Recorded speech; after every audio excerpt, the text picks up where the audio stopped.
আতরুকু সুন্নাত হাবিবি লিহাউলাইল হুমাকা। আল্লাহর নবীর সাহাবী বলেন, এরা আমাকে দল মুকাদ্দার আতরুকু সুন্নাত হাবিবি লিহাউলাইল হুমাকা।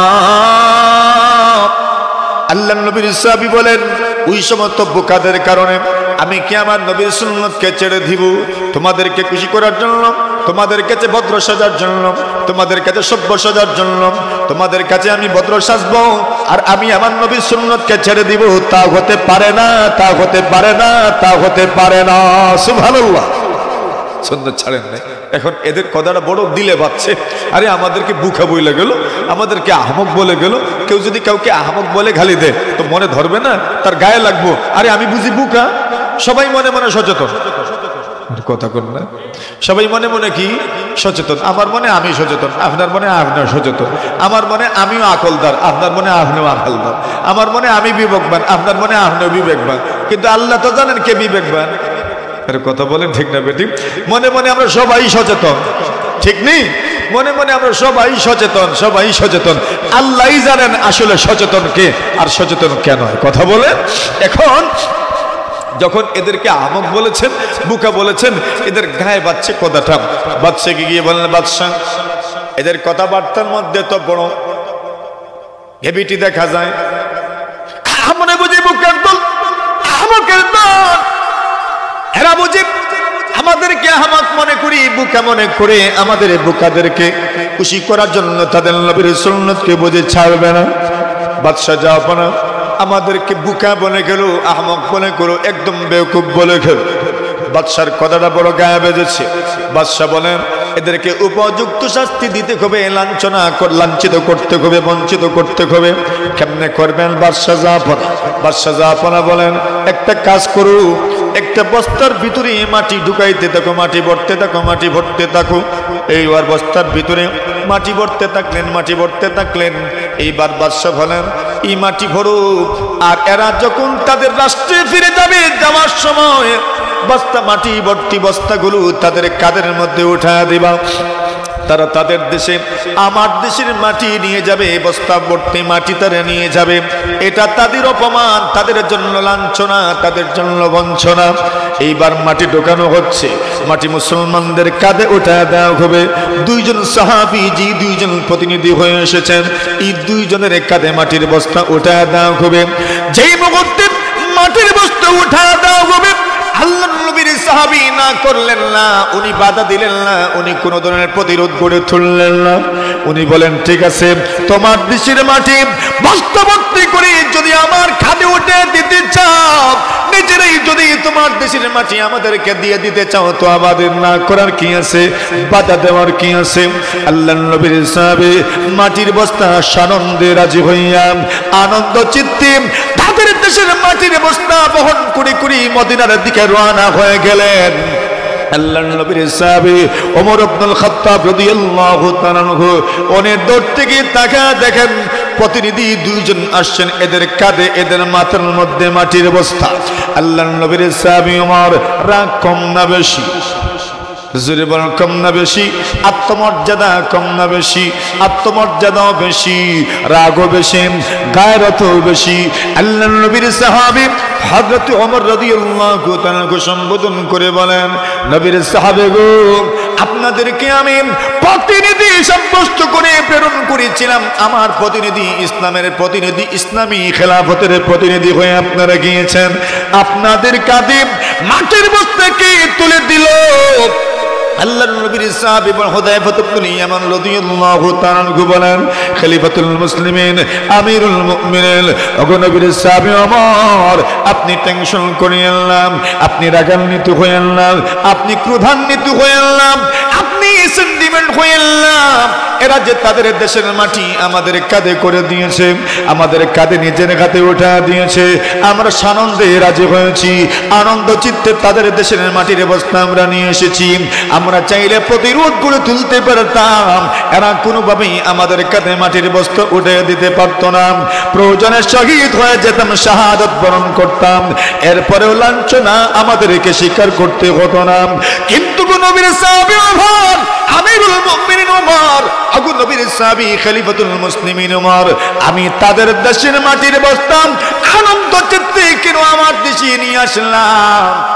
এর পেছনে কারণ হলো এরা যখন তাদের দেশের মাটি নিজের ইচ্ছায় আমাদের হাওয়ালা করে দিয়েছি, আমি এখান থেকে একটা সুধারণা গ্রহণ করেছি।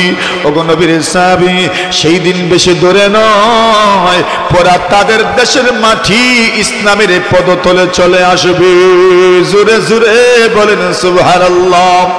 এরা যখন তাদের দেশের মাটি নিজেরাই রাখতে চায় না, নিজেরাই যেহেতু আমাদের কাঁধে উঠায় দিতে চায়, তাদের দেশের মাটি যখন স্বতঃস্ফূর্তভাবে আমাদেরকে দিয়ে দিতে চায়, আল্লাহর নবীর সাহাবীগণ এদের দেশের মাটি কাঁধে করে নিয়ে এসেছি। কেন নিয়ে এসেছি জানেননি? আমি এখান থেকে সুধারণা গ্রহণ করেছি।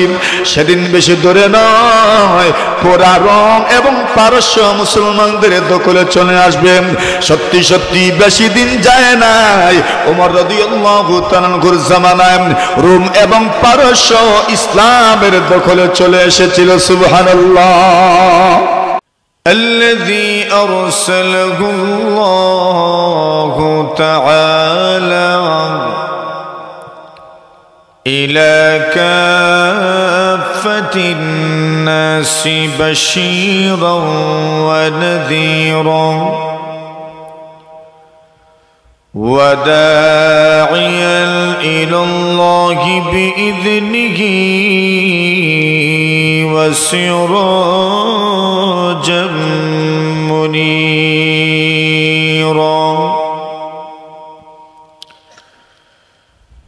صلى الله تعالى عليه وعلى سائر إخوانه من النبيين والمرسلين ورضي الله عن جميع آله الطيبين الطاهرين وأصحابه الغر الميامين. أما بعد فقد قال الله تعالى في كلامه المجيد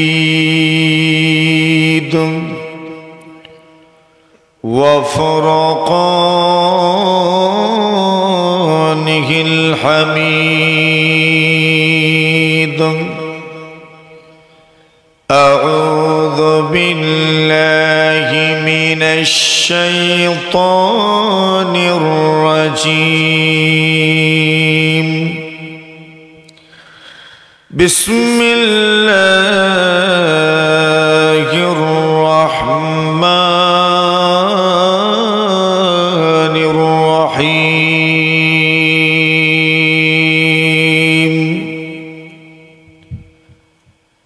قل إن كنتم تحبون الله فاتبعوني يحببكم الله ويغفر لكم ذنوبكم والله غفور رحيم.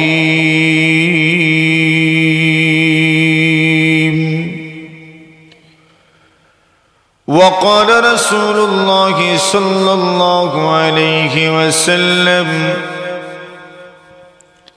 من أحيا سنتي فقد أحياني ومن أحياني كان معي في الجنة آمنت بالله صدق الله مولانا العظيم وصدق رسوله النبي الكريم ونحن على ذلك لمن الشاهدين والشاكرين والحمد لله رب العالمين صلى الله على سيدنا ومولانا محمد وعلى آله وأصحابه وسلم لا إله إلا الله جرش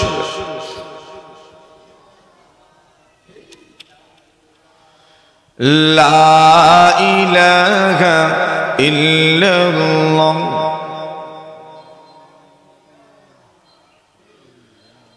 لا إله إلا الله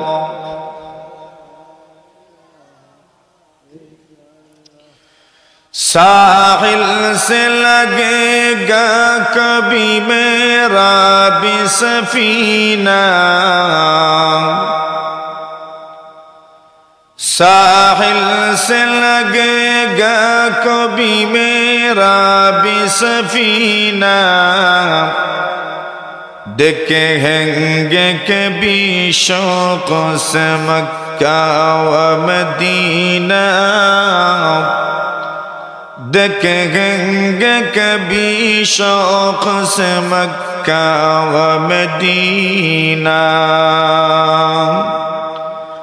لو عشق کا موجود ہے غیر دل میں دفینہ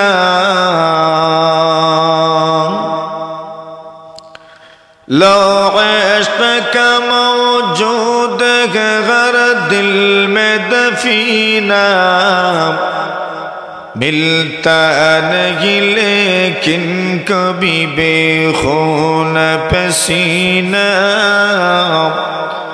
ملتا نہیں لیکن کبھی بے خون پسینہ اللہ رہے یہ جوش محبت کی بہار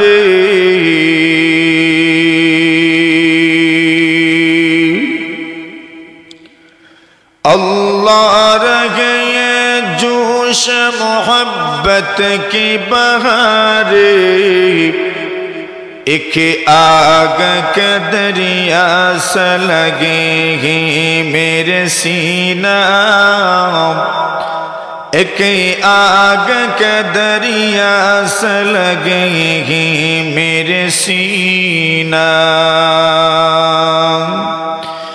ہے شرط کسی اہل محبت کی توجہ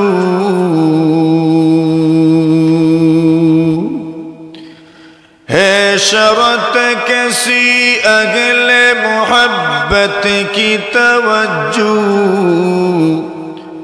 ملتا نہیں ورنہ یہ محبت کا نگینہ ملتا نہیں ورنہ یہ محبت کا نگینہ مانا کہ مصائب گرگ عشق میں اختر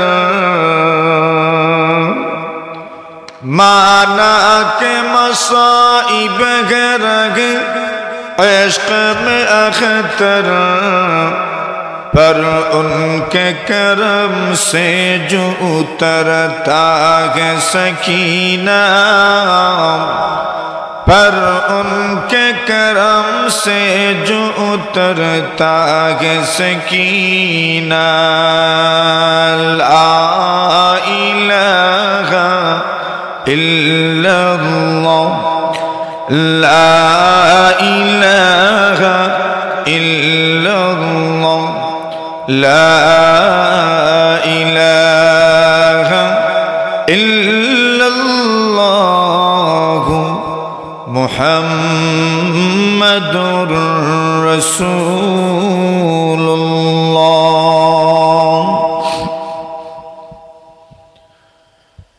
মরহুম সুফি শাহ রহমতুল্লাহ পীর সাহেবের স্মরণে অনন্ত গোলাম আলীপুর রানীগঞ্জ জগন্নাথপুর এর অষ্টম বার্ষিক তফসিরুল কুরআন ও দুয়া মাহফিলের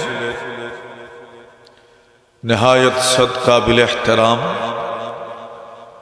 জনাবে সদর জলসা হযরত মাওলানা শাইখ শফিকুর রহমান হাফিজাহুল্লাহ ওয়া সাল্লামাহু ওয়া রাআহু শাইখ গন্ধর্বপুরী, উপস্থিত দিগার হযরত উলামায়ে কেরাম, মুরব্বী সাহেবান, যুবক ভাইরা, সমাজের বিভিন্ন পর্যায়ের গুরুত্বপূর্ণ ব্যক্তিবর্গ,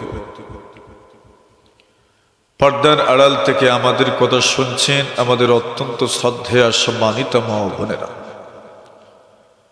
আলোচনার প্রারম্ভে মহান রব্বুল আলামিনের অসংখ্য অগণিত শুকরিয়া আদায় করছি, যিনি আপনাকে আমাকে আজকের এই মহতে মাহফিলে মাগরিবের নামাজের পরে কোরআন ও সুন্নাহের আলোকে কিছু কথা বলার ও শোনার জন্য অসংখ্য অগণিত মানুষ থেকে বাছাই করে এই সুন্দর শামিয়ানার নিচে বসার তৌফিক দান করেছেন।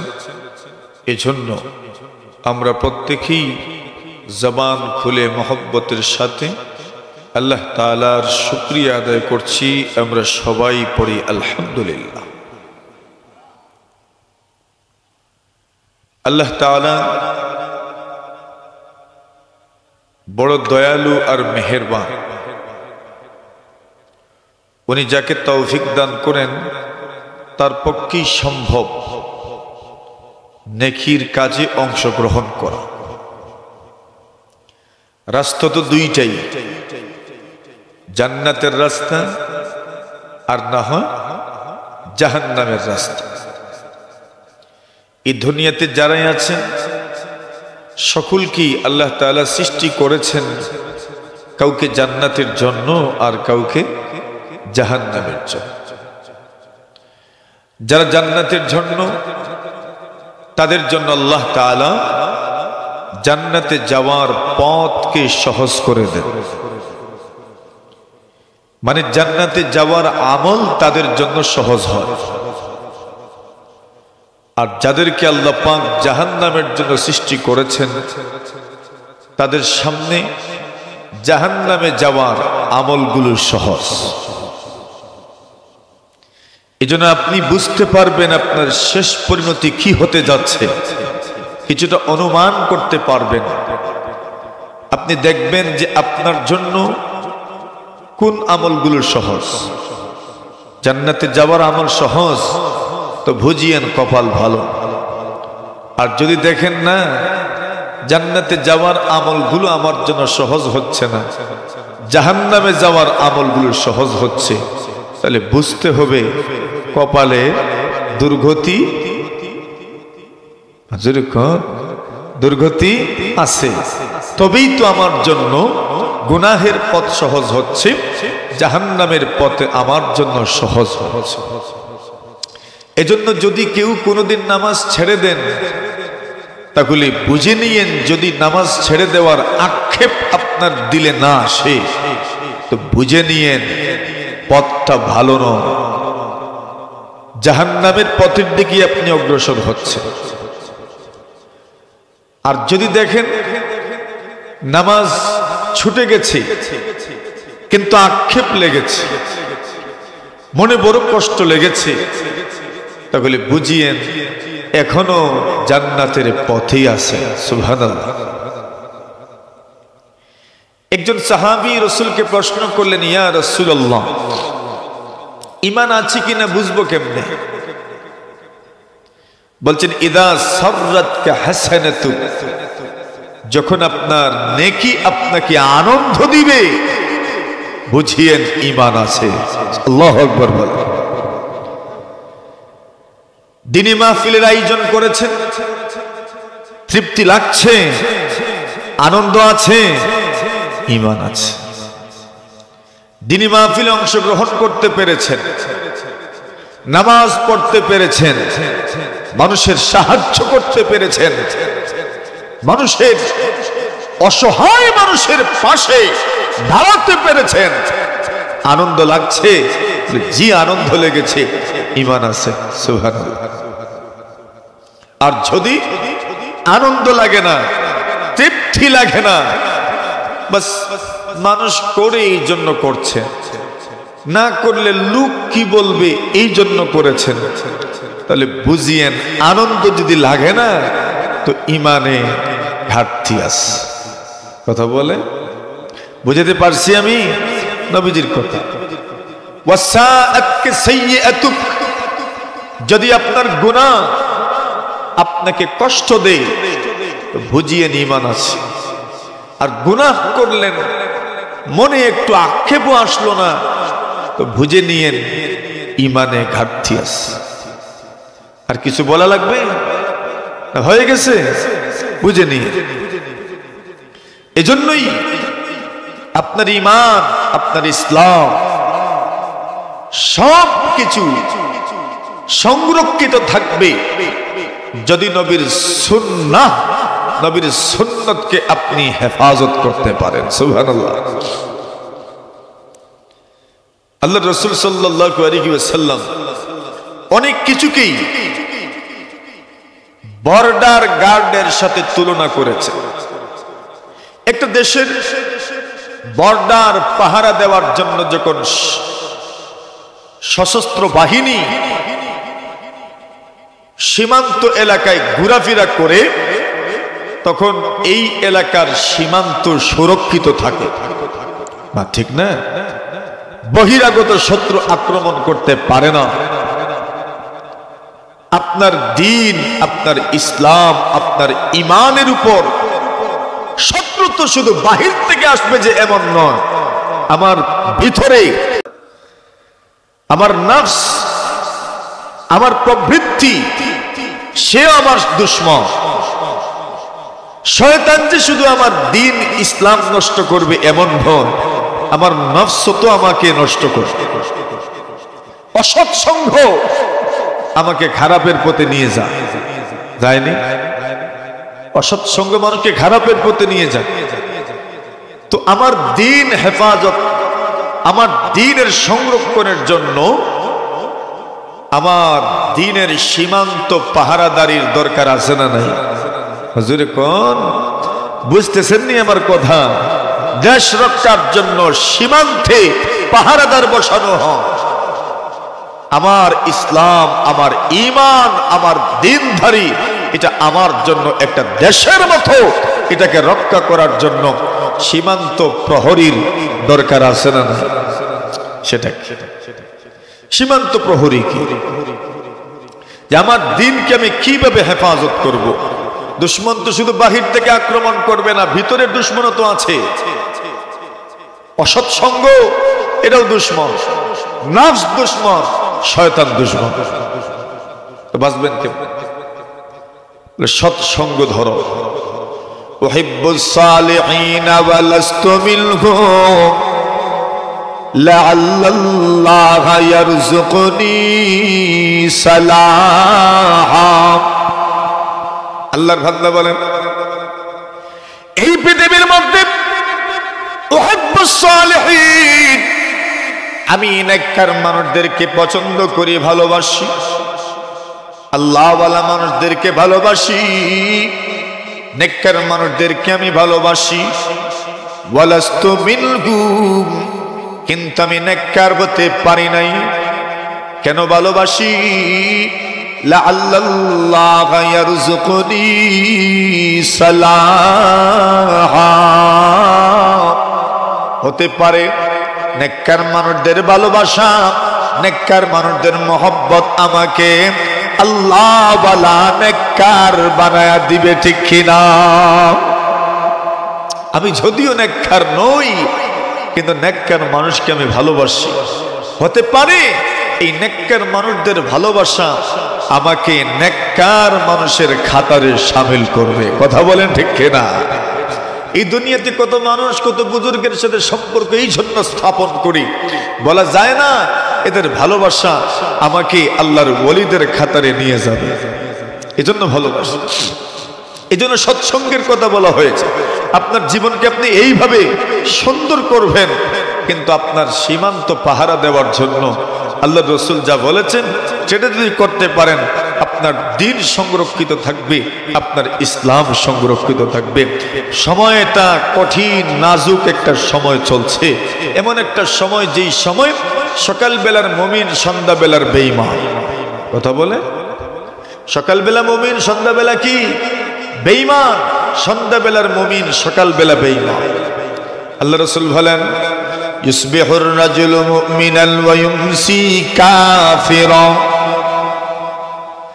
এমন একটা সময় আসবে সকালবেলা মুমিন সন্ধ্যাবেলা বেঈমান, সন্ধ্যাবেলা মুমিন সকালবেলা বেঈমান হয়ে যাবে। আল্লাহ রাসূল বলেন শুধু বেঈমান হবে যে এমন নয়, ইয়াবিউ আহাদুকুম খালাকাকুম বিআরাদিম মিনাদ দুনিয়া। আল্লাহ রাসূল বলেন এই পৃথিবীর মধ্যে এমন এমন মানুষ হবে যেই মানুষগুলো দুনিয়ার সামান্য মুখে পড়ে, দুনিয়ার সামান্য মুখে পড়ে, দুনিয়ার মহব্বতে পড়ে, দুনিয়ার মানুষের কাছে ভালো হওয়ার জন্য, অতি বেশি উদার হওয়ার জন্য ইয়াবিউ আহাদুকুম খালাকাকুম বিআরাদিম মিনাদ দুনিয়া। আল্লাহর বান্দাগুলো দুনিয়ার মুখে পড়ে দুনিয়াকে প্রাধান্য দেওয়ার জন্য তার ঈমান ইসলামকে পর্যন্ত বিক্রি করে দিবে, এরপরেও তার মনে কোনো আক্ষেপ হবে না। এমন সময় রাসূল বলেছেন আসবে, কিন্তু আসবে, রাসূল যেই দিন বলেছেন আসবে ওই জামানা এখনোই এসে গেছে, আমরা সেই জামানাতে আছি, ঠিক কিনা? মানুষ সকালবেলা বেঈমান, সন্ধ্যাবেলা ইমানদার, সন্ধ্যাবেলা ইমানদার, বেঈমান সকালবেলা ইমানদার। মানে সকাল তো সন্ধ্যা তার ইমানের স্থায়িত্ব নাই, এমন অবস্থা কি শুরু হয়ে গেছে না? কথা বলে, এমন অবস্থা তো শুরু হয়ে গেছে। ইয়াবিউ আহাদুকুম খালাকাকুম বিআরাদিম মিনাদ দুনিয়া। এই যে একটা কঠিন পরিস্থিতি, এই পরিস্থিতিতে আপনার আমার ঈমান ও ইসলামের হেফাজতের দরকার আছে না? জোরে বলেন, বুঝছেননি কথা? ঈমানের গুরুত্ব বুঝেন? বলে ঈমানের গুরুত্ব হলো সামান্য পরিমাণ ঈমানও যদি থাকে, সরষের দানা পরিমাণ, যাররা পরিমাণ ঈমানও যদি থাকে, আল্লাহ সেই ঈমানের বদৌলতে আপনাকে জান্নাত দান করবে। এটা হলো ঈমান। এই ঈমানের হেফাজত করবেন কিভাবে?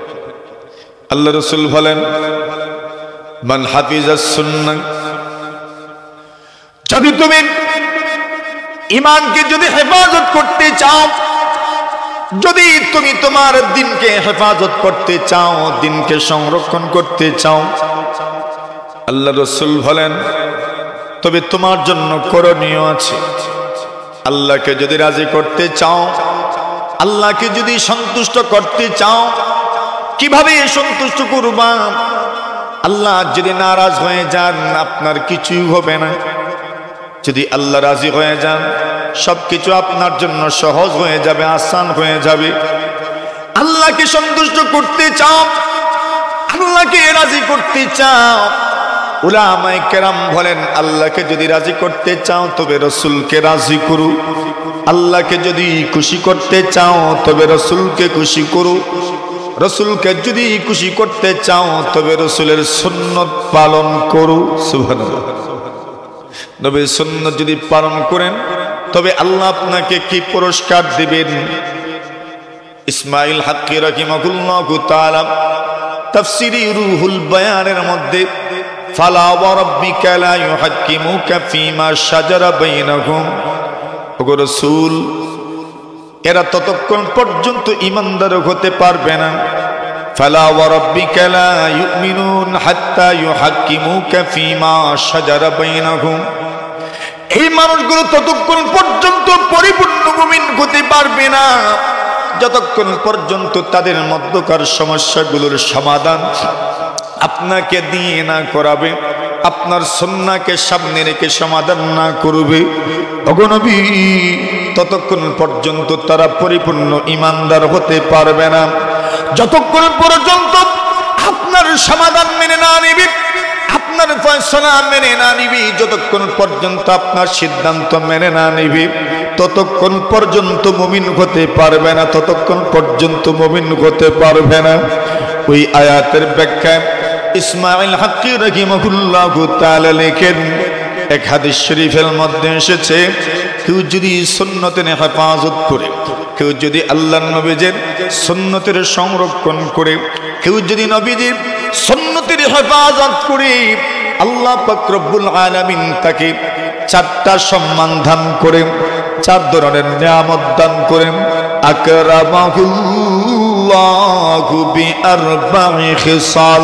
আল্লাহ রাসূল সাল্লাল্লাহু আলাইহি ওয়াসাল্লাম বলেন, ওই হাদিসটা হাদিসের কোনো মুতবর কিতাবের মধ্যে নাই, তবে ইসমাঈল হাক্কি রাহিমাহুল্লাহু তাআলা তাফসীরে রুহুল বায়ানের মধ্যে হাদিস বলে উল্লেখ করেছেন। এই জন্য আল্লাহ রাসূল সাল্লাল্লাহু আলাইহি ওয়াসাল্লামের কথা হিসেবে উল্লেখ করেছেন, বলেন মান হাফিজাস সুন্নাহ, কেউ যদি সুন্নতকে সংরক্ষণ করে, সুন্নতের হেফাজত করে, আল্লাহু আকবার, তাকে চারটা সম্মান দেওয়া হবে, চারটা নিয়ামত দেওয়া হবে, চারটা পুরস্কার দেওয়া হবে। এক নম্বর পুরস্কার হলো আল মুহাব্বাতু ফি কুলুবিল বারারাম। আল্লাহু আকবার। এক নম্বর, যদি সুন্নাত পালন করতে পারো, সুন্নতের ইবাদত করতে পারো, যদি সুন্নতের সংরক্ষণ করতে পারো, একটা গুলো সুন্নত পালন করা, এর মাধ্যমে সুন্নতের সংরক্ষণ করা হয়। সুন্নতের সংরক্ষণ যদি করতে পারো সুন্নত পালনের মাধ্যমে, তবে আল্লাহ প্রথম যে পুরস্কার দিবেন সেই পুরস্কারটা হলো আল্লাহ তাআলা নেককার বান্দা বান্দীদের অন্তরে, নেককার ফেরেশতাদের অন্তরে, ফেরেশতারা তো নেককার কোনো গুনাহ তাদের নাই, আল্লাহ যা বলেন তারা তা করে। আল্লাহ রাসূল বলেন, যদি তুমি সুন্নতের হেফাজত করতে পারো, সুন্নতের সংরক্ষণ করতে পারো, প্রথম নম্বর লাভ হলো, প্রথম নম্বর ফায়দা হলো, প্রথম নম্বরের সম্মান হলো আল্লাহ তাআলা আসমান জমিনে যত মাখলুক রয়েছেন, ফেরেশতা থেকে শুরু করে মানব দানব, আল্লাহ তাআলা নেককারদের অন্তরে আপনার মহব্বত আল্লাহ পাক ঢুকায়া দিবেন। সুবহানাল্লাহ বলেন। নেককারদের অন্তরে আপনার মহব্বত ঢুকে যাবে। ও ভাই আমার, ওই কথাটা বলার আগে আরেকটা কথা আপনাদেরকে শোনাই। আল্লাহ তাআলা কোরআনে মাজিদের মধ্যে বলেন, তোমরা যদি আমাকে মহব্বত করো, আমার রাসূলকে তোমরা অনুসরণ করো, রাসূলের সুন্নাহ তোমরা মানো, রাসূলের সুন্নাহ যদি মানতে পারো, তবে প্রথম নম্বর লাভ হলো আল্লাহ তোমাদেরকে মহব্বত করবেন।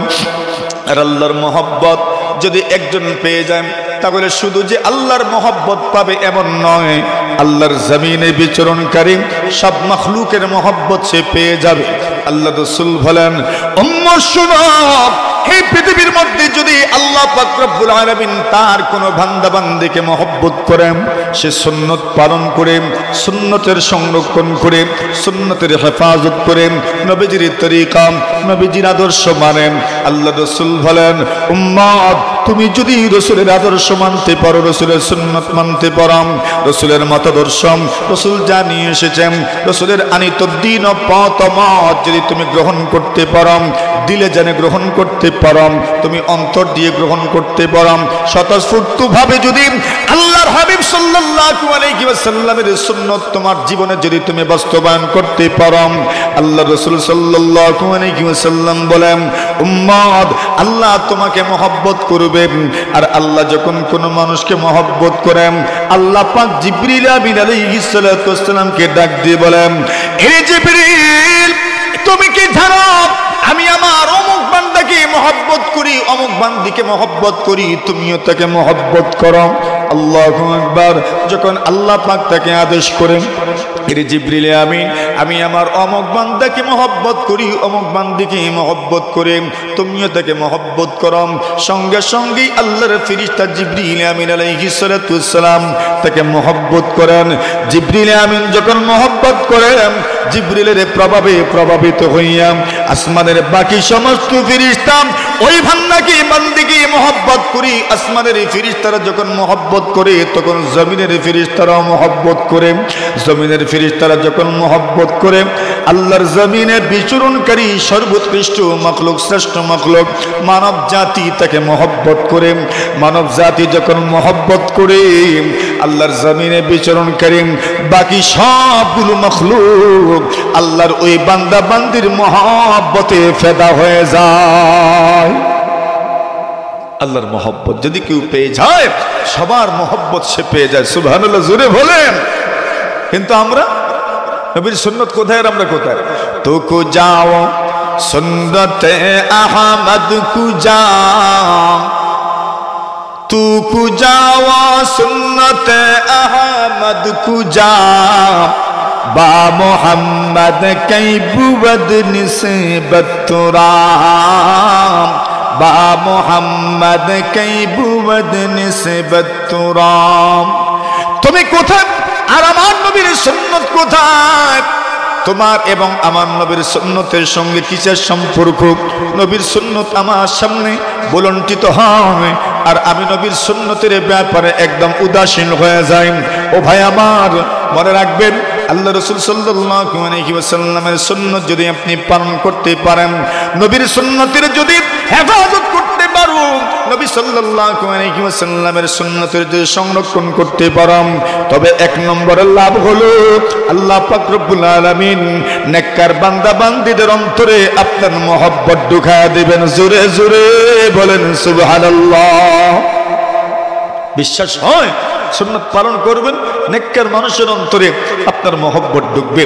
এটা হইল হিফজে সুন্নতের প্রথম নম্বর লাভ। দুই নম্বর লাভ হলো আল হাইবাতু ফি কুলুবিল ফাজার। যেই মানুষটা সুন্নতের সংরক্ষণ করে, সুন্নতের হেফাজত করে, সুন্নতের হেফাজত করবে, সুন্নতের সংরক্ষণ করবে, দুই নম্বর লাভ, দুই নম্বর ফায়দা হলো আল হাইবাতু ফি কুলুবিল ফাজারাম। সুন্নত যারা পালন করেন, ওই মানুষগুলো এত প্রভাব হয়ে যায়, এত প্রভাব, এত প্রতিপত্তি হয়ে যায় বেঈমানদের অন্তরে। এদের ভয় আর ডর আল্লাহ পাক ঢুকায়া দেন, ঠিক কিনা? এই জন্য দেখবেন, এই দুনিয়াতে সব মুসলিমকে সবাই ভয় পায় না। সুন্নতওয়ালা মুমিন যদি হয়, তাকে সব বেঈমান ভয় পায়। কথা বলেন, ঠিক কিনা? মুখে যদি দাড়ি থাকে, পাগড়ি থাকে, তাকে সকলেই ভয় পায়। সবার জ্বালা শুরু হয়ে যায়, অর্থ জ্বালা শুরু হয়ে যায় পাগড়ি আর দাড়ি দেখলে। কথা বলেন, ঠিক কিনা? কেন? সুন্নত আছে যে, সুন্নত থাকলে বেঈমানদের গায়ে জ্বালা শুরু হয়। এটা হচ্ছে সুন্নত পালনের দুই নম্বর লাভ। আল হাইবাতু ফি কুলুবিল ফাজার। বদকারদের অন্তরে, বদকারদের অন্তরে এদের ভয় ঢুকে। যারা সুন্নত পালন করে এদের ভয় থাকে কার অন্তরে?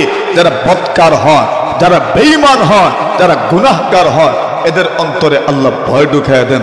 আচ্ছা কথা বলেন, এমন বাস্তবতা আছে না? দেখবেন যারা সুন্নত পালন করে, সুন্নতওয়ালা জীবন যাপন করে, তখন দেখবেন যারা এর বিরোধী, এদের অন্তরে একটা ভয় ঢুকে যায়। এটা ছোট্ট একটা উদাহরণ আমি দেই আপনাদের সামনে।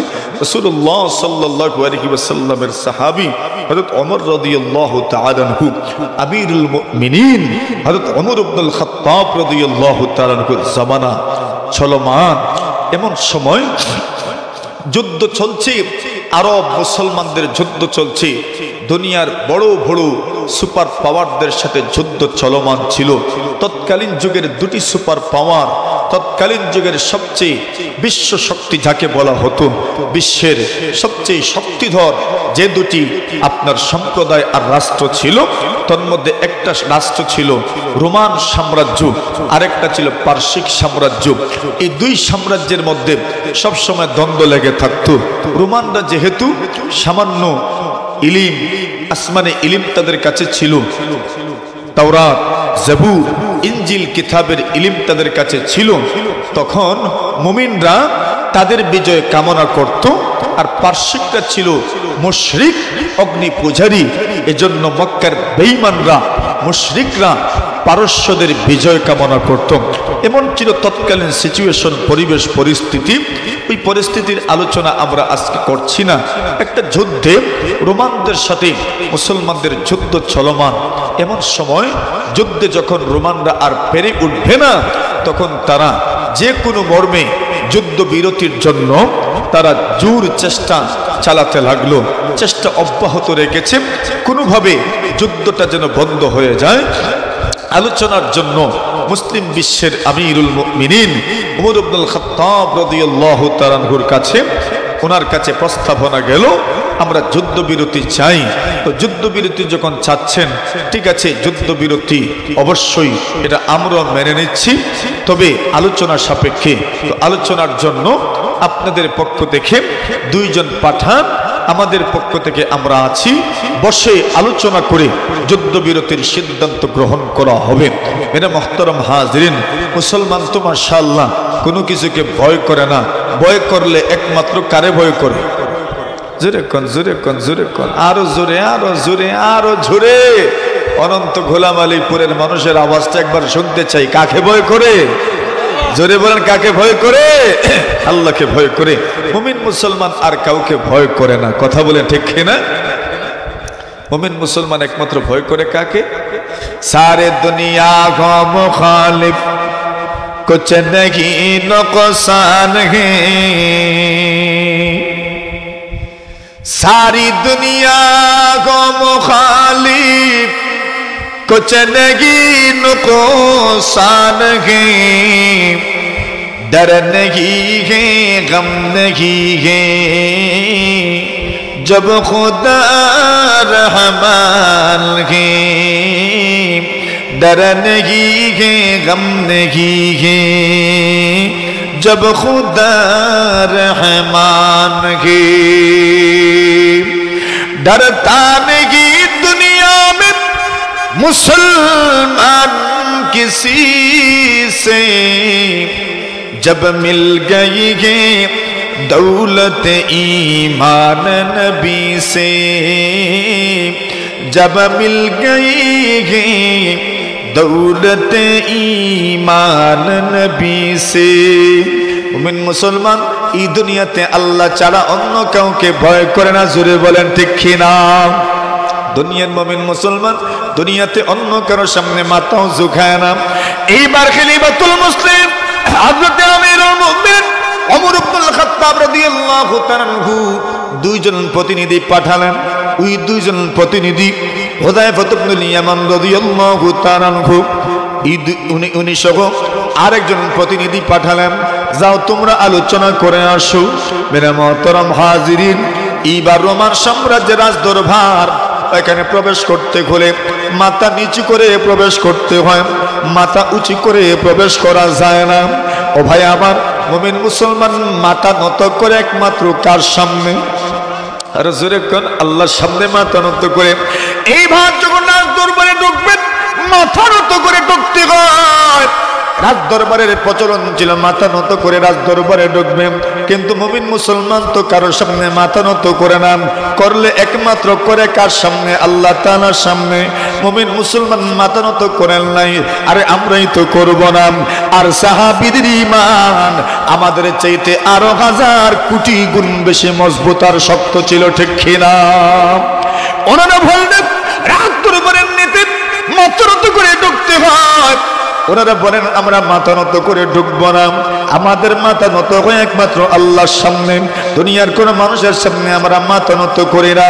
মরদে হক বাতিল কে সামনে সর ঝুকা সিকিতা নেহি, मर्द हक बातिल के सामने सर झुका सिकता नहीं, सरकटा सकता है लेकिन सरगिला सिकता नहीं, सरकटा सकता है लेकिन सरगिला सिकता नहीं। माथा নত করলেন না, মাথা উঁচু করে রাজ দরবারে প্রবেশ করেছেন। জোরে বলেন আল্লাহু আকবার। এইবার এটা রাজ দরবারে আপনার একদম স্পষ্ট আইন লঙ্ঘন, রীতি লঙ্ঘন, নীতি লঙ্ঘন করেছেন।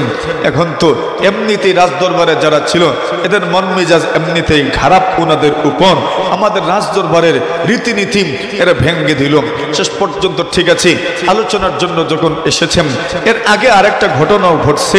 ওনাদের পোশাক তো আরে মুসলমান সাহাবায়ে কেরাম যুদ্ধের ময়দানে অবস্থান করেন। আল্লাহ রসুল সাল্লাল্লাহু আলাইহি ওয়াসাল্লাম বলেন, আল্লাহর রাস্তায় যারা ঘোরাফেরা করে আর আল্লাহর রাস্তার ধুলাবালি যেই সমস্ত মানুষের গায়ে লাগে, শরীরে লাগে, ওই শরীরকে জাহান্নামের আগুন জ্বালায় না। আর জোরে কোন, এমনকি কেউ যদি আল্লাহর ঘর নির্মাণে নেকির কোনো কাজে স্বেচ্ছাশ্রমে অংশগ্রহণ করে, সেটাও আল্লাহর রাস্তা। সুবহানাল্লাহ বলেন। আম্মার ইবনে ইয়াসির রাদিয়াল্লাহু তাআলা, আল্লাহ নবী সাল্লাল্লাহু আলাইহি ওয়াসাল্লাম যখন মসজিদ নির্মাণ করবেন, মক্কা থেকে হিজরত করে মদিনা প্রবেশ করলেন। মদিনায় প্রবেশ করার পরে মসজিদ নির্মাণের সিদ্ধান্ত গ্রহণ করলেন। কোথায় মসজিদ নির্মাণ করবেন? নবী সাল্লাল্লাহু আলাইহি ওয়াসাল্লামের বাহন উটনি যেখানেই বসেছে ওই জায়গাতেই মসজিদ নির্মাণ করবেন। ওইখানে গাছ ছিল, ওইখানে কবর ছিল। কিভাবে মসজিদ নির্মাণ করবেন? পাথরের প্রয়োজন, খেজুর পাতার প্রয়োজন, বাঁশের প্রয়োজন, কুটির প্রয়োজন। ওই সমস্ত প্রয়োজন কেমনে মিটাবেন? সাহাবায়ে কেরাম স্বেচ্ছাশ্রমে অংশগ্রহণ করবেন। সুবহানাল্লাহ। কিন্তু নবী আলাইহিস সালাতু ওয়াস সালাম প্রথমেই দেখা দিলেন স্বেচ্ছাশ্রমে অংশগ্রহণ করতে হয়। সাহাবায়ে কেরাম প্রথম স্বেচ্ছাশ্রমে অংশগ্রহণ করেন নাই। নবী সাল্লাল্লাহু আলাইহি ওয়াসাল্লাম নিজে কাজ করতে শুরু করলেন। সাহাবায়ে কেরাম বলেন, মালানা কুন্না নাকুদু ওয়ান নাবিয়্যু ইয়ামালু ফাযাকা মিনাল আমালুল মুদলিলু। সাহাবায়ে কেরাম বলতে লাগলেন, আরে আমাদের কি হয়ে গেল? এতক্ষণ পর্যন্ত রাসূল নিজে কাজে অংশগ্রহণ করেছেন, স্বেচ্ছাশ্রমে অংশগ্রহণ করেছেন, আমরা কাজ করতে পারি না, আমরা কেন কাজে অংশগ্রহণ করি না? এটা স্পষ্ট বিভ্রান্তি ছাড়া, পথভ্রষ্টতা ছাড়া আর কিছু হতে পারে না। এইবার সাহাবায়ে কেরাম স্বেচ্ছাশ্রমে অংশগ্রহণ করতে লাগলেন। কেউ তো একটা একটা করে পাথর আর ইট কাঁধে করে নিয়ে আসতে লাগলেন। আল্লাহর নবী তাকা দেখেন আম্মার ইবনে ইয়াসির দুইটা করে ইট কাঁধে করে নিয়ে আসে। রাসূলুল্লাহ সাল্লাল্লাহু আলাইহি ওয়াসাল্লাম আম্মার ইবনে ইয়াসির রাদিয়াল্লাহু তাআলা আনহুর মাথার থেকে, চেহারা থেকে, কাঁধের থেকে বালু মুছেন আর বলেন, বালু ঝাড়েন আর বলেন, আরে আম্মার, যেই মানুষটার শরীরে আল্লাহ রাস্তার ধুলাবালি লাগে, যেই মানুষটার শরীরে আল্লাহ রাস্তার ধুলাকণা লাগে, ওই শরীরকে জাহান্নামের আগুন জ্বালায় না। সুবহানাল্লাহ। যেই শরীরে আল্লাহ রাস্তার ধুলাবালি লাগবে ওই শরীরকে জাহান্নামের আগুন জ্বালাবে না। ওরে মুহতারাম হাজিরিনে কেরাম, এইবার তো আল্লাহর রাস্তায় তো ওরা যুদ্ধের মধ্যে আছেন, কাপড় চোপড় যে খুব বেশি সুন্দর এমন তো নয়। সাহাবায়ে কেরাম তাদের সুন্দর জুব্বা একদম আপনার নিসফে সাক, গোড়ালি আর হাঁটুর মধ্যখান পর্যন্ত যে জুব্বা, ওই জুব্বা পরিধান করে পোশাক এমন দেখতে সুন্দরও না। এরা বলে আমাদের রাজদরবারের পোশাক পরিচ্ছেদেরও একটা নিয়ম নীতি আছে, আপনারা এই পোশাক পরিধান করে রাজদরবারে প্রবেশ করতে পারবেন না। সাহাবায়ে কেরাম বলেন, এই পোশাক পরিধান করেই আমরা রাজদরবারে ঢুকবো, যদি পারেন তো অনুমতি দেন, আর না হয় আমরা গেলাম, ফয়সালা যুদ্ধের ময়দানে হবে। সুবহানাল্লাহ বলেন। এরা চিন্তা করলো মরু সাইমুম, মরুর বুকে যাদের বসবাস, এদের সাথে আপনি ভাব দেখাইয়া পারবেন না। শেষ পর্যন্ত ঢুকার পারমিশন দিলাম, ঢুকলেন। এখন আপনার রাজা তো মাশাআল্লাহ সুন্দর চেয়ারে বসা, কিন্তু মুসলিমদের জন্য, প্রতিনিধিদের জন্য মোটামুটি মানের একটা বসার ব্যবস্থা করা হয়েছে। ওনারা বললেন হবে না, আপনি যেভাবে বসবেন, আমরাও যেহেতু এক রাষ্ট্র এবং এক ধর্মের প্রতিনিধি, সুতরাং আমাদের বসার কুরসি চেয়ারটাও সমান থাকতে হবে। সুবহানাল্লাহ, জোরে বলেন। এখন একটা হলো বিনয়, আমি এখানে বিনয় দেখালে হবে না। আপনি বসবেন সুন্দর একটা চেয়ারে আর আমি বসবো এমন একটা চেয়ারে, এটা আমার জন্য হইতে পারে না। বরং আমরা দুই পক্ষ, যেহেতু দুই পক্ষ আমরা এখানে, সুতরাং এক পক্ষকে প্রায়োরিটি দিয়ে এক পক্ষের জন্য সুন্দর বসার ব্যবস্থা হবে, আরেক পক্ষর বসার চেয়ারের মান কম থাকবে, এটা মেনে নেওয়া যায় না। সমান সমান হওয়ার দরকার। আল্লাহু আকবার, জোরে বলেন। মানে ইসলামের ইনসাল্ট এবং অপমান হতে দিবেন না, লাঞ্ছিত হতে দিবেন না। ইসলামের মর্যাদা একটু কম, ওনারা এটা সহ্য করতে পারেন নাই। সুবহানাল্লাহি ওয়া বিহামদিহি সুবহানাল্লাহিল আযীম। এবার ওনারা ঠিক মতো চেয়ারেরও ব্যবস্থা করলেন, সবাই সমান অবস্থায় বসলেন, আলাপ আলোচনা হলো। আলোচনা যখন শেষ হলো, আলোচনা শেষ করার একটা পর্যায়ে এইবার সিদ্ধান্ত হলো, ঠিক আছে, এখন আপনারা যেহেতু রাজকীয় মেহমান, সুতরাং আপনাদের মেহমানদারি হওয়া দরকার। এখন মেহমানদারি করবেন। দস্তরখানা বিছানো হয়েছে, এখানে রুটি পরিবেশন করা হয়েছে, গোশত পরিবেশন করা হয়েছে, খেজুর পরিবেশন করা হয়েছে। মুমিন মুসলমানের অভ্যাস, মুমিন মুসলমানের আমাদের একটা অভ্যাস হলো, খাইতে যখন বসে আর খাবার কোনো জিনিস যখন দস্তরখানার মধ্যে পড়ে যায়, তখন এটা উঠায়া খাওয়া সুন্নত। কথা বলেন ঠিক না ঠিক? ওটাই খাওয়া কি সুন্নত, ওটাই খাওয়া সুন্নত। একটা সুন্নত যদি আপনি পালন করতে পারেন, আমল করতে পারেন, জিন্দা করতে পারেন, রাসূলুল্লাহ বলছেন যে আমার আদর্শকে জিন্দা করবে, সে যেন আমি রাসূলকে জিন্দা করলো, জীবিত করলো। সুবহানাল্লাহ, জোরে বলেন। আর রাসূল বলছেন ওয়ামাল আহিয়ানি কানা মাই ফিল জান্নাহ।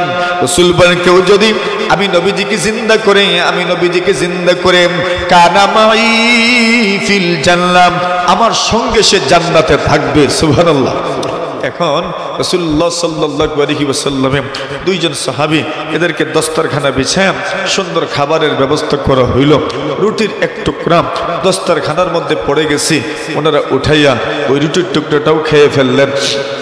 বাদশার পক্ষ থেকে মেহমানদের মেহমানদারি করার জন্য যিনি নিয়োজিত ছিলেন, উনি এখানে দাঁড়ানো ছিলেন। উনি তাকায় দেখেন এরা মাটিতে যেটা পড়ে, দস্তরখানায় যেটা পড়ে, এটাও ছাড়ে না, এটাও খেয়ে ফেলে। তো এরা তো রাগ কষ ছাড়া আর কিছু না।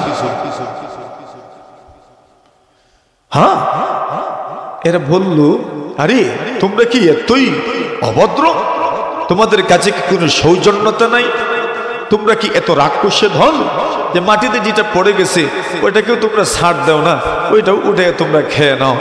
ওনারা বলেন, তুমি কি বুঝবা মিয়া, তুমি সভ্যতা কোথার থেকে শিখলে?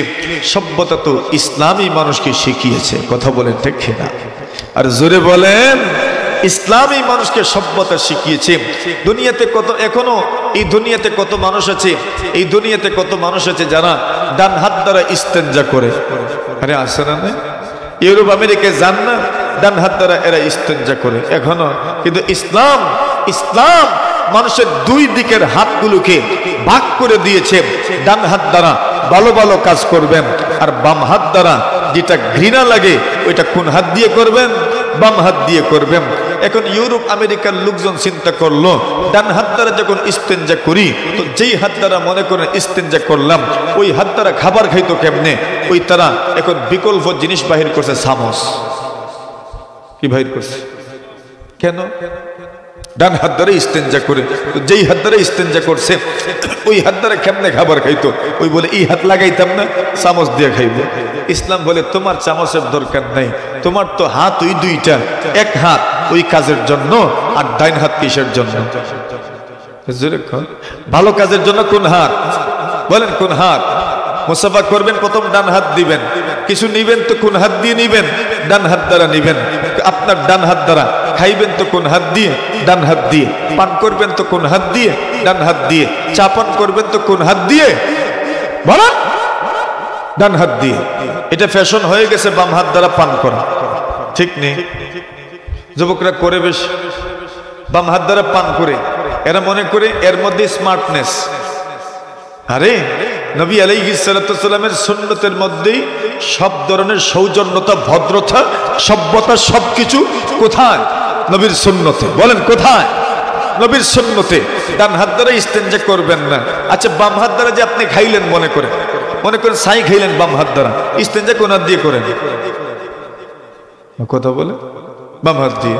তো যেই হাত দিয়ে আপনি ইস্তেঞ্জা করেন ওই হাত দিয়ে খাবার খান, ওই হাত দিয়ে পানি পান করেন। যেই হাত দিয়ে পেশাব আতাইলা ওই হাত দিয়ে এখন খাবার খাইতেছে। এটা একটা ভদ্রতা হইল? এরা বুঝছে ডান হাত দ্বারা এরা ইস্তেঞ্জা করে। এখন এরা চিন্তা করলো যে এই হাত দ্বারা ইস্তেঞ্জা করলাম, ওই হাত দ্বারা কেমনে এখন খাবার খাইতাম। ওই তারা বাহির করছে কি? চামচ। এখন আপনি তো চামচ না, বাম হাত দ্বারা ইস্তেঞ্জা করলেন আর ওই হাত দ্বারা এখন খাবার খাইতেছেন। এটা একটা কথা হইল? না না। মুমিন কোন হাত দিয়ে খাইবে? বলেন বলেন। ইনশাআল্লাহ। ইনশাআল্লাহ নাই।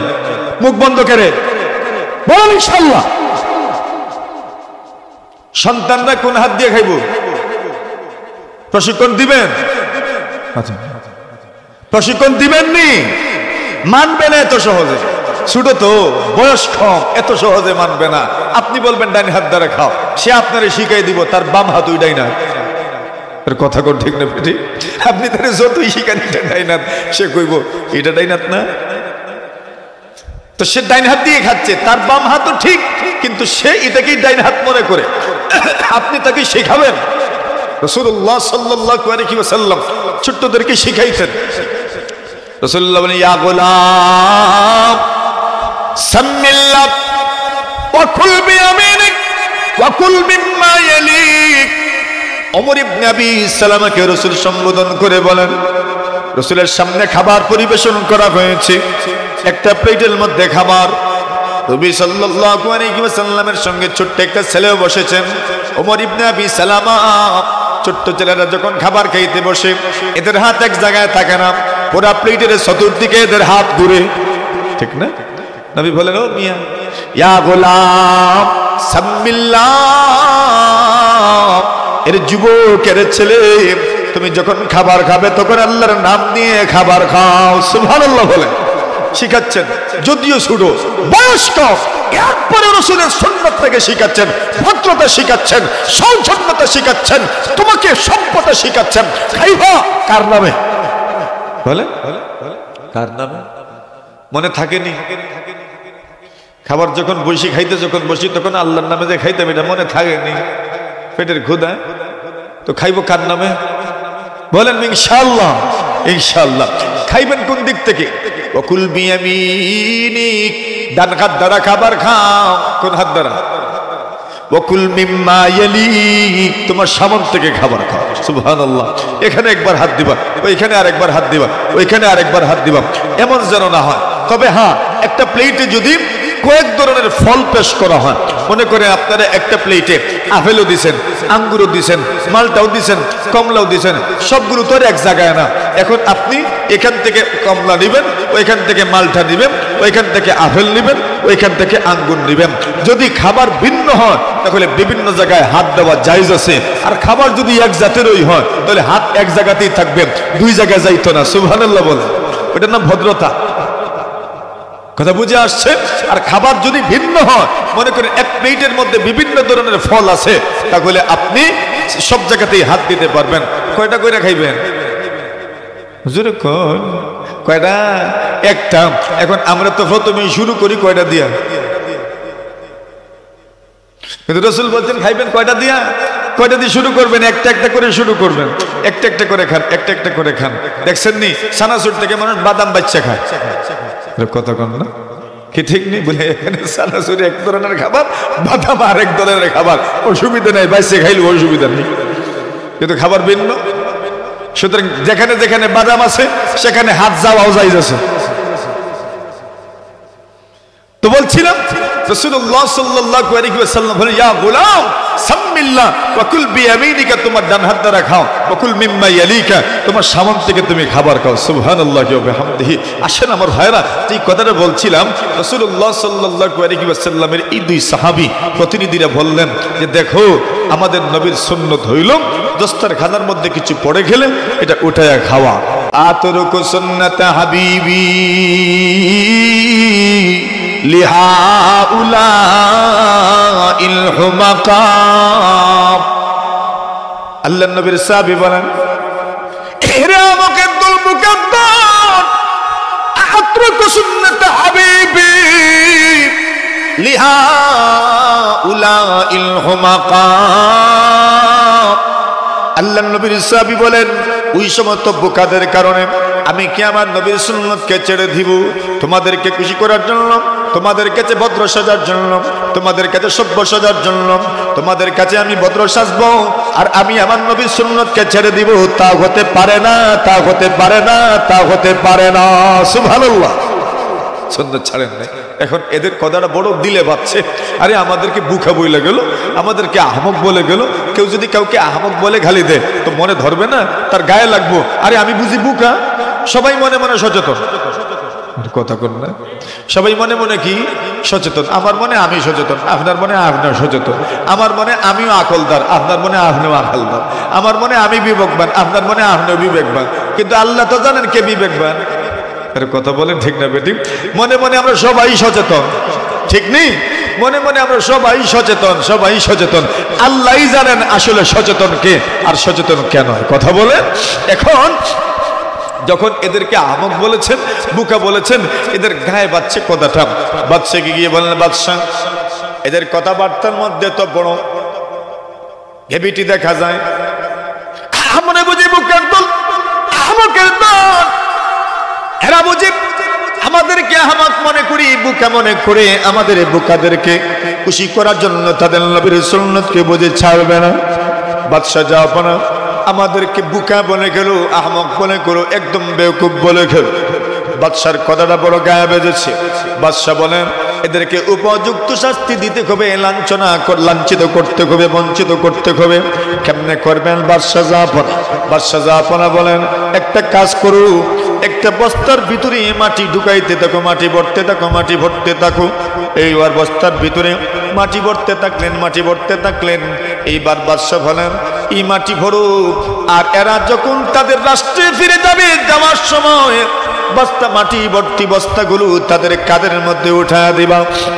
তারা তাদের দেশে আমার দেশের মাটি নিয়ে যাবে, বস্তা ভর্তি মাটি তারা নিয়ে যাবে। এটা তাদের অপমান, তাদের জন্য লাঞ্ছনা, তাদের জন্য বঞ্চনা। এইবার মাটি ঢোকানো হচ্ছে, মাটি মুসলমানদের কাঁধে উঠা দেওয়া হবে। দুইজন সাহাবী, দুইজন প্রতিনিধি হয়ে এসেছেন, এই দুইজনের কাঁধে মাটির বস্তা উঠা দেওয়া হবে। যেই মুহূর্তে মাটির বস্তা উঠা দেওয়া হবে, আল্লাহর নবীর সাহাবী না করলেন না, উনি বাধা দিলেন না, উনি কোন ধরনের প্রতিরোধ গড়ে তুললেন না। উনি বলেন, ঠিক আছে, তোমার দেশের মাটি বস্তা ভর্তি করে যদি আমার খাদে উঠে দিতে চাও, নিজেরাই যদি তোমার দেশের মাটি আমাদেরকে দিয়ে দিতে চাও, তো আমাদের না করার কি আছে, বাধা দেওয়ার কি আছে? আল্লাহর নবীর সাহাবী মাটির বস্তা সানন্দে রাজি হইয়া আনন্দ চিত্তে তাদের দেশের মাটির বস্তা বহন করে করে মদিনার দিকে রওনা হয়ে গেলেন। আল্লাহর নবীর সাহাবী ওমর ইবনুল খাত্তাব রাদিয়াল্লাহু তাআলা আনহু ওনে দূর থেকে তাকায় দেখেন প্রতিনিধি দুইজন আসছেন, এদের কাঁধে এদের মাথার মধ্যে মাটির বস্তা। আল্লাহর নবীর সাহাবী ওমর রাগ কম না বেশি? জোরে বলেন, কম না বেশি? আত্মমর্যাদা কম না বেশি? আত্মমর্যাদাও বেশি, রাগও বেশি, গায়রতও বেশি। আল্লাহর নবীর সাহাবী হযরত ওমর রাদিয়াল্লাহু তাআলাকে সম্বোধন করে বলেন, নবীর সাহাবী গো, আপনাদেরকে আমি প্রতিনিধি সাব্যস্ত করে প্রেরণ করেছিলাম। আমার প্রতিনিধি, ইসলামের প্রতিনিধি, ইসলামী খেলাফতের প্রতিনিধি হয়ে আপনারা গিয়েছেন।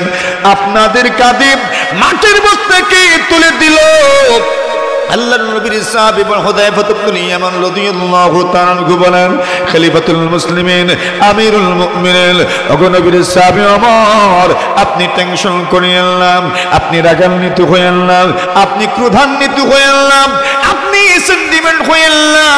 এরা যে তাদের দেশের মাটি আমাদের কাঁধে করে দিয়েছে, আমাদের কাঁধে নিজের কাঁধে উঠা দিয়েছে, আমরা সানন্দে রাজি হয়েছি, আনন্দ চিত্তে তাদের দেশের মাটির বস্তা আমরা নিয়ে এসেছি। আমরা চাইলে প্রতিরোধ করে তুলতে পারতাম, এরা কোনোভাবেই আমাদের কাঁধে মাটির বস্তা উঠে দিতে পারত না। প্রয়োজনে শহীদ হয়ে যেতাম, শাহাদাত বরণ করতাম, এরপরেও লাঞ্ছনা আমাদেরকে স্বীকার করতে হতো না। কিন্তু নবীর সাহাবী ওমর, আমিরুল মুমিনিন ওমর, আগুন নবীর সাহাবী খলিফাতুল মুসলিমিন ওমর, আমি তাদের দেশের মাটির বস্তা আনন্দ চিত্তে কেন আমার দেশে নিয়ে আসলাম? এর পেছনে কারণ হলো এরা যখন তাদের দেশের মাটি নিজের ইচ্ছায় আমাদের হাওয়ালা করে দিয়েছি, আমি এখান থেকে একটা সুধারণা গ্রহণ করেছি। ওগো নবীর সাহাবী, সেই দিন বেশি দূরে নয়, পরা তাদের দেশের মাটি ইসলামের পদতলে চলে আসবে। জোরে জোরে বলেন সুবহানাল্লাহ। এরা যখন তাদের দেশের মাটি নিজেরাই রাখতে চায় না, নিজেরাই যেহেতু আমাদের কাঁধে উঠায় দিতে চায়, তাদের দেশের মাটি যখন স্বতঃস্ফূর্তভাবে আমাদেরকে দিয়ে দিতে চায়, আল্লাহর নবীর সাহাবেগণ এদের দেশের মাটি কাঁধে করে নিয়ে এসেছি। কেন নিয়ে এসেছি জানেননি? আমি এখান থেকে সুধারণা গ্রহণ করেছি। সেদিন বেশি দূরে নয়, পুরা রোম এবং পারস্য মুসলমানদের দখলে চলে আসবে। সত্যি সত্যি বেশি দিন যায় নাই, ওমর রাদিয়াল্লাহু তাআলা আনহুর জামানায় রোম এবং পারস্য ইসলামের দখলে চলে এসেছিল। সুবহানাল্লাহ। আর খলিফায়ে রাশিদ হযরত ওমর রাদিয়াল্লাহু তাআলা আনহু আদল ইনসাফের সাথে, ন্যায় ও ইনসাফের সাথে রাজত্ব করেছিলেন। সুবহানাল্লাহি ওয়া বিহামদিহি। মেরে মুহতারাম হাজিরিনে কেরাম, কথা যেখানে বলার দরকার ছিল সেটা হচ্ছে যে যদি কেউ সুন্নতের হেফাজত করে, সুন্নতকে সংরক্ষণ করে, তবে এই সুন্নতের সংরক্ষণের বরকতে আল্লাহ তাআলা বেঈমানদের অন্তরে ওই সুন্নত পালনকারী মানুষটার ভয় ঢুকায়া দেন। সুবহানাল্লাহি ওয়া বিহামদিহি। নতুবা এতগুলো মানুষ থাকার পরেও তাদেরকে এত ভয় পেয়েছে। উনি বলেছেন, আত্রুকু সুন্নাত হাবিবি লিহা উলাইল হুমাকা, তাদের মতো আহমক, বেওকুফ এবং বদতমিজদের জন্য কি আমি আমার রাসূল সাল্লাল্লাহু আলাইহি ওয়াসাল্লামের সুন্নতকে ছেড়ে দিব? তা হতেই পারে না। কেন? আমার নবীর সুন্নত সবচেয়ে সম্মানী। কথা বলেন ঠিক কি না? 3 নম্বর ফায়দা হলো, মান হাফিজাস সুন্নাহ আকরামাহুল্লাহু বিআরবা'i খিসাল। আল্লাহ রাসূল বলেন, কেউ যদি সুন্নতের হেফাজত করে, 1 নম্বর লাভ করে আল্লাহ পাক তাকে 4 ধরনের পুরস্কার দিবেন, 4টা সম্মান দিবেন। প্রথম নম্বর সম্মান হলো আল্লাহু আকবার। 1 নম্বরের সম্মান হলো আল মুহাব্বাতু ফি কুলুবিল বারারাম, নেককার বান্দা বান্দীদের অন্তরে তার মহব্বত ঢুকে যাবে। 2 নম্বর লাভ হলো ওয়াল গায়বাতু ফি কুলুবিল ফাজারাম, বদকার যারা আছে, যারা গুনাহগার আছে, এদের অন্তরে সুন্নত পালনকারীদের আল্লাহ তাআলা ভয় ঢুকায়া দিবেন। 3 নম্বর লাভ হলো আস-সাআতু ফির রিজক। 3 নম্বর লাভ হলো, এরে বান্দা বান্দী, তুমি যদি সুন্নতের পালনকারী হয়ে যাও, সুন্নতের সংরক্ষণকারী যদি হয়ে যাও, সুন্নতের হেফাজতকারী যদি হয়ে যাও, তাহলে 3 নম্বর পুরস্কার দেওয়া হবে। মহান রব্বুল আলামিন সুন্নতের বরকতে, সুন্নতের হেফাজতের বরকতে, সুন্নতের সংরক্ষণের বরকতে আল্লাহ পরমার্দিগারে আরাম আপনার রিজকের মধ্যে প্রশস্ততা দান করবেন। সুবহানাল্লাহ। এই দুনিয়াতে আপনার আমার সবচেয়ে বড় সমস্যাই অনেকের রিজেকের সমস্যা, ঠিক না? রিজেকের সমস্যা, রিজেক নাই, হালাল রিজেকের অভাব, এটা একটা সমস্যা। অনেকেরই এটা সমস্যা যে আমার হালাল রিজেক নাই। বলছেন, যদি আপনি সুন্নত পালন করেন, যদি রাসূলের অনুসরণ করেন, যদি রাসূলকে মানেন, যদি রাসূলের কথা মানেন, তা আপনাকে আল্লাহ তাআলা আপনার রিজেকের মধ্যে প্রশস্ততা দান করবেন। সুবহানাল্লাহি ওয়া বিহামদিহি। মানুষ আল্লাহকে মহব্বত করবে, রাসূলকে মহব্বত করবে, আর আল্লাহ এবং রাসূলের নাফরমানি করবে, তা কি সম্ভব? যে যাকে মহব্বত করে দুনিয়াতে সে তার নাফরমানি করে না, ঠিক না বেঠিক? যে যাকে মহব্বত করে তার কথা মানে, তার পক্ষে থাকে, তার বিপক্ষে অবস্থান নেয় না, তার বিপক্ষে অবস্থান নেয় না। তাসিল ইলাহা ওয়া আনতা তুযকিরু হুব্বাহু, তাসিল ইলাহা ওয়া تزجر حبه هذا العمر في القياس بديع لو كان حبك صادقا لأطعته لو كان حبك صادقا لأطعته إن المحب لمن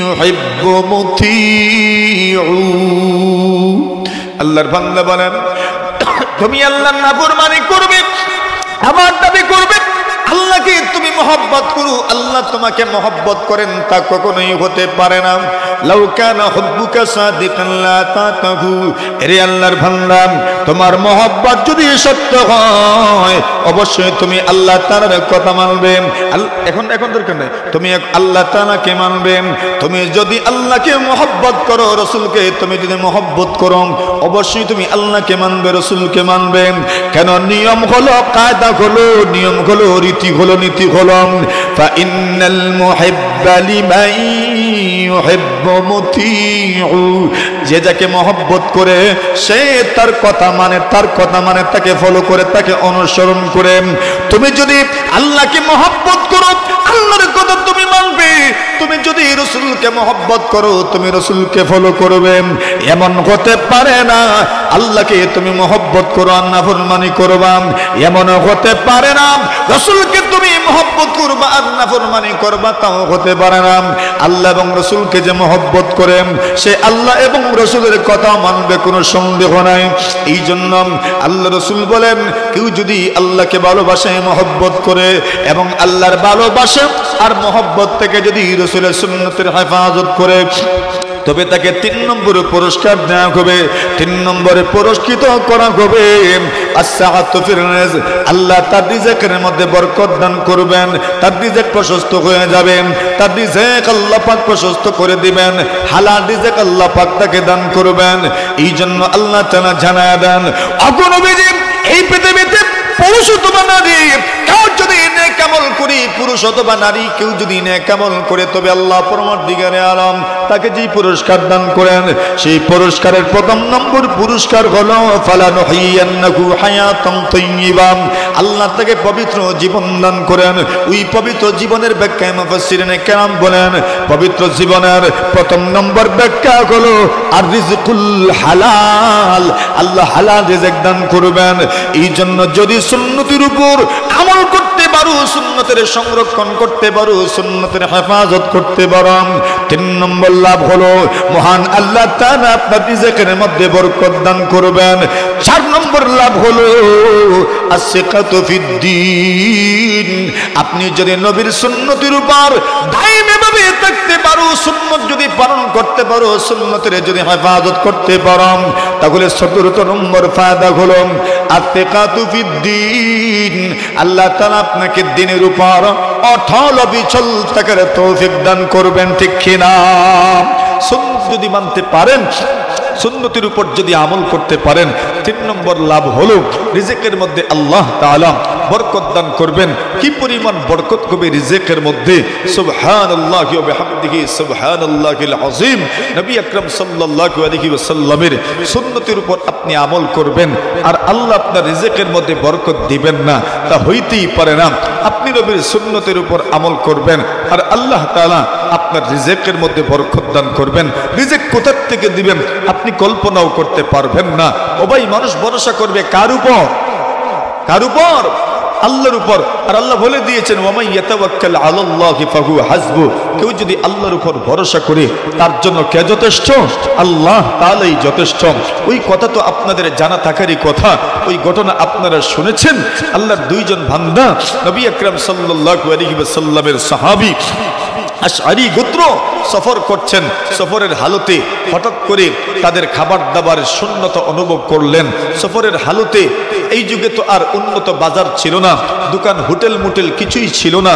তখন ওনারা খাবেন কি আর কি বা করবেন, সবকিছু চিন্তা ভাবনা করে ওনারা সিদ্ধান্ত নিলেন দুইজনকে পাঠানো হোক রাসূল সাল্লাল্লাহু আলাইহি ওয়াসাল্লামের কাছে, রাসূল যেন আমাদের খাবার দাবারের ব্যবস্থা করে দেন। এই দুইজন রাসূলের কাছে খাবার চাওয়ার জন্য রাসূল সাল্লাল্লাহু আলাইহি ওয়াসাল্লাম পর্যন্ত পৌঁছলেন। সেখানে যাওয়ার পরে শুনেন রাসূল সাল্লাল্লাহু আলাইহি ওয়াসাল্লাম কোরআনে মাজিদের এক আয়াত তিলাওয়াত করছেন। সুবহানাল্লাহ। ওয়া মা মিন দাব্বাতিন ফিল আরদ ইল্লা আলাল্লাহি রিজকুহা ওয়া ইয়ালামু মুস্তাকাররাহা ওয়া মুস্তাওদাহা কুল্লুন ফি কিতাবিম মুবিন। ওই আয়াত তিলাওয়াত করছেন। এই আয়াতের সারাংশ হলো জলস্থলে যত মখলুক আছে সব মখলুকের রিজেকের জিম্মাদার কে? জোরে বলেন। সবার রিজেকের জিম্মাদার কে? আল্লাহ। সকলকে রিজেক দেন কে? আল্লাহই তো রিজেক দেন, দুনিয়ার আর কেউ রিজেক দিতে পারে না। রিজেক দেওয়ার একমাত্র ক্ষমতা কার আছে? আল্লাহর আছে। আল্লাহ রিজেক দান করেন। এই আয়াতের তিলাওয়াত যখন দুইজন শুনছেন ওনারা বললেন, আরে আল্লাহর রাসূলই তো তিলাওয়াত করছেন, রিজেকের জিম্মাদার আল্লাহ, তো আমরা রাসূলের কাছে কেন চাইবো? চাইলে তো আল্লাহর কাছে চাওয়ার দরকার। সুবহানাল্লাহ। রাসূলের কাছে চাইলে তো আর মিলবে না, চাইবেন তো কার কাছে চাইবেন? আল্লাহ তাআলার কাছে চাইবেন। রিজেক দিবেন তো কে? আল্লাহ তাআলা রিজেক দিবেন, তো আল্লাহর কাছে চান। আল্লাহ রাসূল তো নিজে বলছেন, দেখো আমি কিছু দিতে পারি না, ইন্নামা আনা কাসিম ওয়াল্লাহু ইউতি, আমি তো বন্টনকারী, দেনেওয়ালা তো কে? বলেন বলেন। আমি তো বন্টনকারী, ইলম বন্টন করবো, দিবেন তো আল্লাহ, আরো যা আছে সব দিব তো আল্লাহ, আমি তো বস শুধু বন্টনকারী। আল্লাহই তো রিজেক দেন, দুনিয়ার আর কেউ রিজেক দিতে পারে না। আপনার পকেটে যা আছে কে দিছেন? ব্যাংকে যা আছে কে দিছেন? আল্লাহ। এটার উপর সন্তুষ্ট থেকে যান, কেন আল্লাহ জানেন কারে কি পরিমাণ দিতে হবে, আল্লাহর হিসাব নাই। হুজুরে বলে দিছেন যে তার হিসাব আছে না নাই? বাবা সব সন্তানকে কি সমান দে? একজনকে কম দে, একজনকে বেশি দে, জানা আছে কারে কি পরিমাণ দিতে হইব। কথা বলে ঠিক না ঠিক? তবে ফরাইজে কম বেশ করলে হবে না, সমান দিতে হবে। বাকি পকেট খরচ একজনকে একটু কম দিবেন, একজনকে একটু বেশি দিবেন, এটা জানা আছে উনার কাকে কি পরিমাণ দিতে হবে। এজন্য তরফা বিক্রি বলতেন, ফাকানা বিমা কাসামাল মালিক ফা ইন্নামা কাসামাল খালাইক বাইনানা আল্লাহ মুহাম। আল্লাহর বান্দা বলে, আল্লাহ তোমাকে যা দিয়েছেন তুমি সন্তুষ্ট হয়ে যাও। কেন এই নিয়ামত, দুনিয়াতে যত নিয়ামত বন্টন করা হয় সবকিছু বন্টন করেন তো আল্লাহ তাআলা। এইবার দুজন চলে গেলেন, আল্লাহ রাসূলের কাছে কিছুই চাইলেন না, সাহায্য চাইলেন না। আল্লাহু আকবার। দুইজন যখন চলে যাচ্ছেন, কাফেলার কাছে ফিরে যাচ্ছেন, তখন মনে মনে চিন্তা করেন, আরে আজ যদি এখন আমাদের পর্যন্ত খাবার পৌঁছে না, তবে তো আমাদের অবস্থা শেষ হয়ে যাবে। সুবহানাল্লাহি ওয়া বিহামদিহি। ওনারা কাফেলা পর্যন্ত পৌঁছার আগে আগে তাদের জন্য খাবার পৌঁছে গেছে। জোরে বলেন সুবহানাল্লাহ। এইবার খাবার খাওয়ার পরে, এটা তো আল্লাহ তাআলা দিয়েছেন, কোনো সন্দেহ নাই। এখন খাবার খাওয়ার পরে খাবার অবশিষ্ট রয়ে গেল, চিন্তা ভাবনা করতে লাগলেন অবশিষ্ট খাবার কি করবেন। তো সিদ্ধান্ত হলো রাসূল যেহেতু পাঠাইছেন তো রাসূলের কাছে পৌঁছায় দাও। রাসূল তো পাঠান নাই, রাসূল জানেনই না। এই দুইজন ওনারাও জানেন, ওনারাও রাসূলকে বলেন নাই, তো রাসূল কেমনে পাঠাইলেন? এখন নবীজির কাছে খাবার নিয়ে যাওয়া হলো, বলা হলো, ইয়া রাসূলুল্লাহ আপনি খাবার পাঠিয়েছিলেন, ওই খাবারটা আবার কিছু অবশিষ্ট রয়ে গেছে, আপনাকে দিয়ে দিতে চাই, ফেরত দিতে চাই। রাসূল বলেন, আমি কখন খাবার পাঠাইলাম? নবীজিকে তখন ওই দুইজন বললেন, ইয়া রাসূলুল্লাহ ঘটনা এমন এমন, আমরা আপনার কাছে এসেছিলাম, তখন আপনি ওই আয়াত তিলাওয়াত করেছেন। এই আয়াতের উপর এত বিশ্বাস স্থাপন হয়েছে, আমাদের এত বিশ্বাস হয়েছে, আমরা আর আপনার কাছে কিচ্ছুই চাই নাই। আমাদের মনে মনে দিবেন তো আল্লাহ, তো চাইলেও কার কাছে চাইব? জোরে বলে, আল্লাহর কাছে চাইছি, আর আল্লাহ আমাদের জন্য রিজিকের ব্যবস্থা করে দিয়েছেন। সুবহানাল্লাহি ওয়া বিহামদিহি সুবহানাল্লাহিল আযীম। তো দেওয়ার ক্ষমতা কার আছে ভাই?